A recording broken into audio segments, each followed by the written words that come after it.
Now trying to fight back, trying to go in with that reverse sweep. They need something that's absolutely different, and they should come with that plan B. And starting off, they are going in with the Hylos as it's being left out in the open. Of course, that hammer ban here was something that was pretty interesting to me as well, because sometimes it's being left out in the open, and yet again, not many of these players are actually opting to pick up that hammer. And I love how Team GOSU loves to also play with the camera.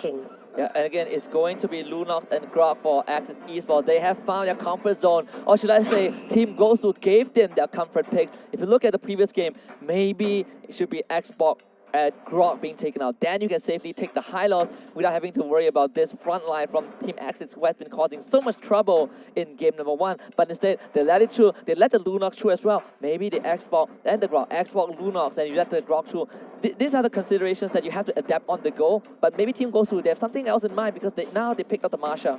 I'm really liking this pick here, and wow, we're having really solid front line sustain for the side of GOSU. So we know that they're going to be playing a lot safer than we're seeing as compared to what we saw in game number 1. And GOSU here, they need a lot of all that sort of burst potential as well. So what should they actually go for in that second phase? Because Axis Esports here will possibly go in with either a marksman pick to actually finish off this sort of round. But if they do go in for the marksman, which means that there will be a little bit less of that tank for them. And of course, they could not even miss out on that Valor pick. Yeah, and we talk about how GOSU ban out Archive in the second ban phase. And if you're looking at what they want to pick, maybe the Chang'e could be decent. Maybe they want to set their eyes on possibly the Gord if you want to kind of play the late game. You are still lacking that marksman, that mage. Well, we've seen them play Esmeralda. Previously, I think that Esmeralda was not a bad choice either way if they still want to fall back to that. But with this kind of opening, the Hylos Marsha into the Lolita, they have a big choice to make, because they won't have the they won't have the luxury of counter-picking Axis Esports when the ban phase ends. Well, I would definitely say the same as well. Like, there's only so little options left for them. And now, with even Chang'e getting taken out, well, this is definitely that preemptive move coming in from the side of Axis Esports. And I'm really liking what I see so far. And now we're seeing another Bruno to come into play. So with this sort of a lineup, we can see great DPS as well as burst coming from the side of Axis. But for GOSU's side, how are they going to respond to this? Yes, they got great tanks. Yes, they can go in for some split push, but they still need a little bit more of that sort of damage output to actually take down Axis if they were ever to commit in towards a full-blown team fight to fend off against Axis. Yeah, and Axis had the same thought as well with that Chang'e ban we talked about. You look at this robust lineup, the only thing missing is probably Chang'e or maybe the Gord. I pointed it out earlier on, and I think this is the clearest choice that Team GOSU could consider. So they're locking the Gord, they're locking the Kimi, Marksman Kimi in fact, and this is going to round out possibly the final lineup for this series if Axis Esports were able to find an answer to it. Now looking at GOSU's side, early game may not be exactly all too efficient going in for them, but of course they won't be relying on that Kimi pickup right here. And for the side of Axis, one last pick to actually secure themselves either 3 points or even stalling things out into only securing 1 point. Of course, Axis having lasted here, still deciding, 15 seconds left, and wow, I'm already liking what I see with all these sort of picks going for Axis, and they could even go for another fight out, which they've already had their eyes set on towards that Thomas. So this is going to be pretty much that sort of consistency that they will have, and now we're already seeing both sides already finish up their draft. A lot of figures have been being picked up right here, and nope, there's not going to be any other difference other than the Revitalize that has been brought in for Paulo. So this is definitely going to be that sort of righteous pathway, followed by that Revitalize to go in with the amplified healing inside of its zone. Absolutely, and GOSU, interesting observation as well is that Paulo is not on the Lolita. He's gonna play the Hylos because Lolita doesn't feel like he was comfortable. So maybe GOSU made some adjustments. Right, you fought the Lolita. We'll give you the Hylos. Maybe this is where Team GOSU, like most of the teams out there, they needed time to warm up. Maybe this is the game that they can take it back. The goal in Kimi was kind of expected, and the Tamus as well. In response to Masha, most of the time we've seen Masha Tamus.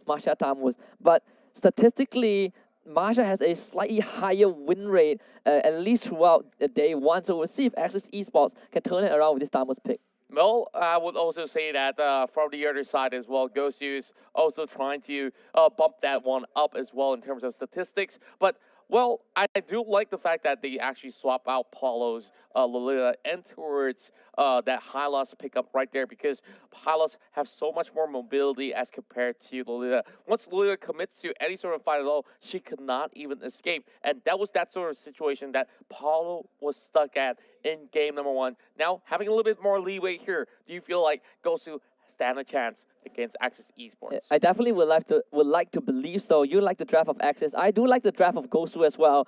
Just like game one, it looked robust, but what I'm concerned about, or what I still have doubts about, is probably the execution. But we'll see if Team GOSU can prove me wrong. Game number 2, it is best of 3 against Access Esports.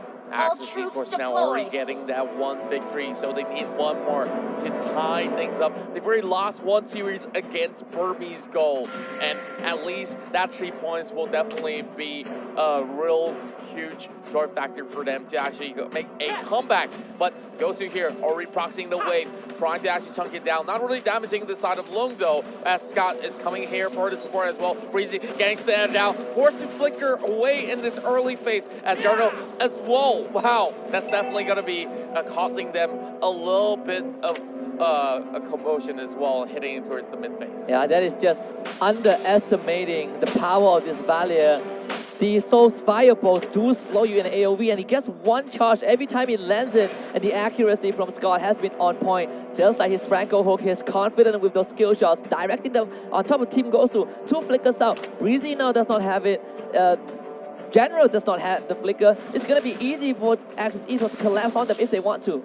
We're looking at Scott right here, slowly making sure that he zones away some of all these members. But oh, they found him! First blood. My flame.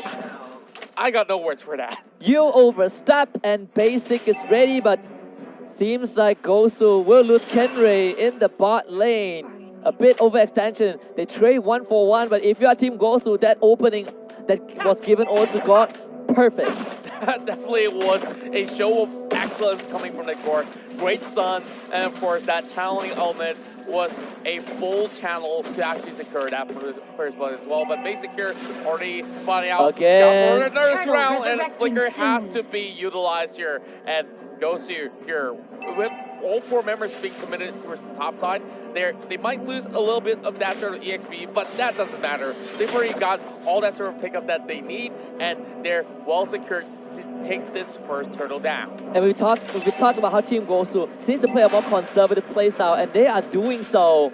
The ultimate was still channeling Omen by Basic, so no core ultimate to work with for this next fight if it ever happens. And Access Esports, they're gonna rotate all 5 members into that middle lane. Last is waiting in the wings. Team GOSU now, it's their turn to go on the offense. Wow, we're seeing members of Access Esports still on level 3. But look at GOSU though. All of them have already got their ultimates and now moving up already. And they could definitely go in for a little bit of that invade without actually risking all too much. But instead, they lock their eyes on bottom side. They want to pick up Lacid, and Lacid knows that he's being surrounded. But Lacid already gets a little bit of a helping hand coming from... Oh, they're gonna stop!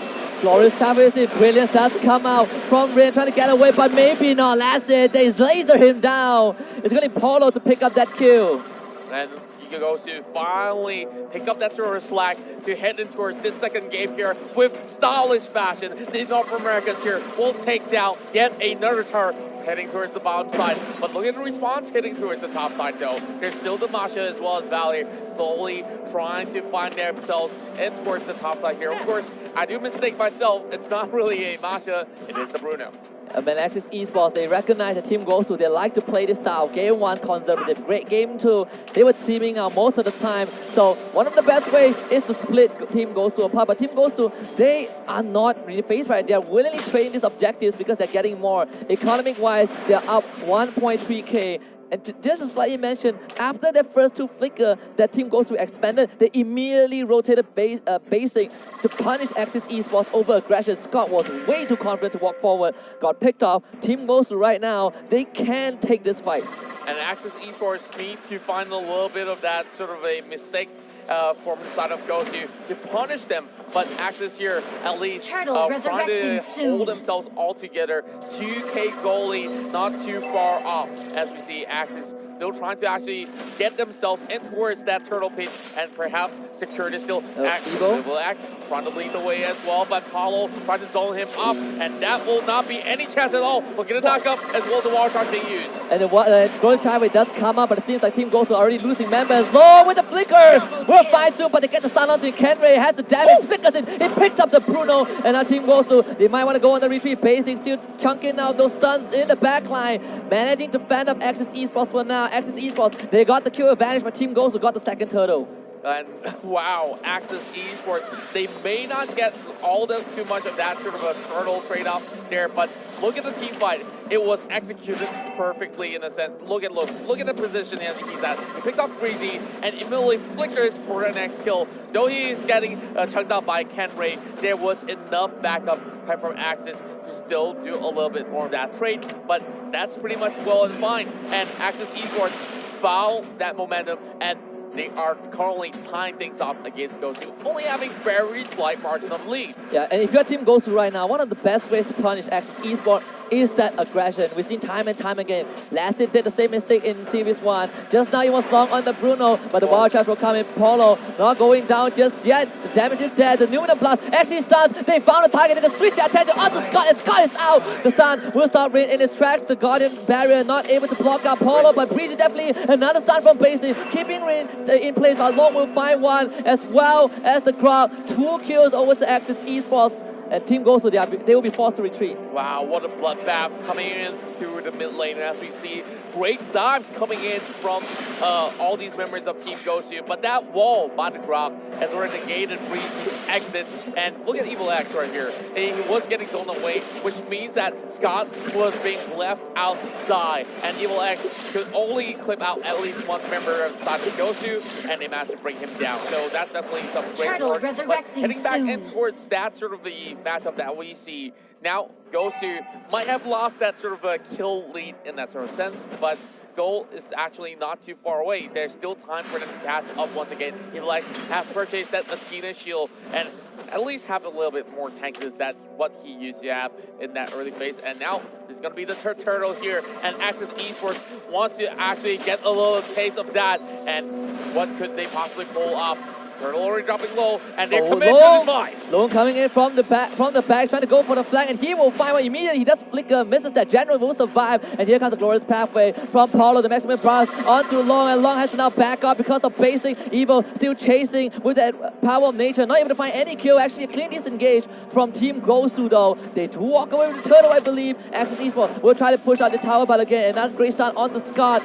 Basic was a marksman, is a marksman. Team GOSU defend off Axis Esports. Clean as a whistle. Team GOSU managed to secure all these turtles without actually risking their lives. And Breezy, as much as we see them having a shaky start in Game 1, Game 2, they look like different monsters in this matchup. Kenray being forced to flicker away, but they're still giving a little bit more chase. But Scott will not go into that hot position. So we need 2 seconds left before the first Lord will appear towards the lower side of the river. And look at GOSU. Now that they could slowly take their sweet time, reset those waves, and prepare for the next fight. But Axis Esports here are securing this rotation and towards the jungle, and they are trying to block the entry points and looking for the kill over bot side. They want Kenray dead, and Kenray will try to buy time. The rest of Team GOSU can come to the class. Kenray just going beeline towards the rest of the team, but Reed will find that kill first. Glorious pathway a bit too late, but Polo will go for the engage. He sounds the Warhorn. Evo's going on top of General, but there is Breezy in the back line. The front line is actually split for Team GOSU, and this is perfect for Team Axis. They want to collect back in. The Omen, the Channeling Omen is there for basic, but the damage was not enough. And now the Guardian's Barrier will find the goal.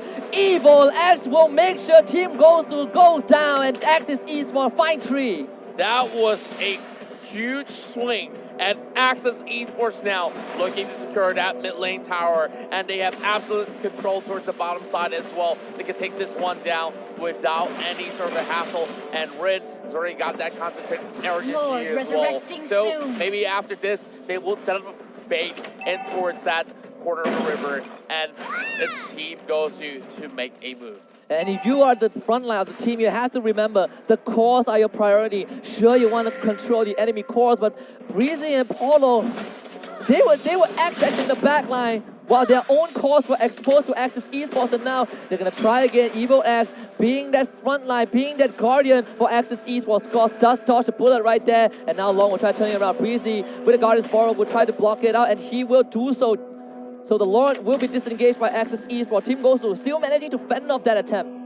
Now waiting for a little bit of that sort of a reset, heading towards the top side here. They want to shove in all those ways before going for any sort of that Lord attempt. They could even send one member off from the side of Access to actually take down Lord while they're at it. And Evil X has already spot out Paulo for General as well. So it won't be any sort of that goal commitment coming from either GOSU or even Access. But look at Lung though, he's already bringing it down to 60%, and now GOSU has responded it out, and it will be a little bit of that reset. Forest Pathway does keep Paulo alive for now, but it seems like Riz could jump in, not going to find the kill, and eventually does actually Breezy. Now not even then, Luminum Blast only onto the valley. The flicker from it was perfect, and the rest of Access Esports goes for the collab. 1, 2, 3, 4. Team GOSU falls like dominoes, and Access Esports, they might not need the Lord for this one, as Team Malaysia now will look for the inhibitor and possibly the victory as to take down that high ground tower, the inhibitor. As the Kenray, that's really coming back, but the Malaysian Tigers will rejoice. They lock in the first 3 points of Group B.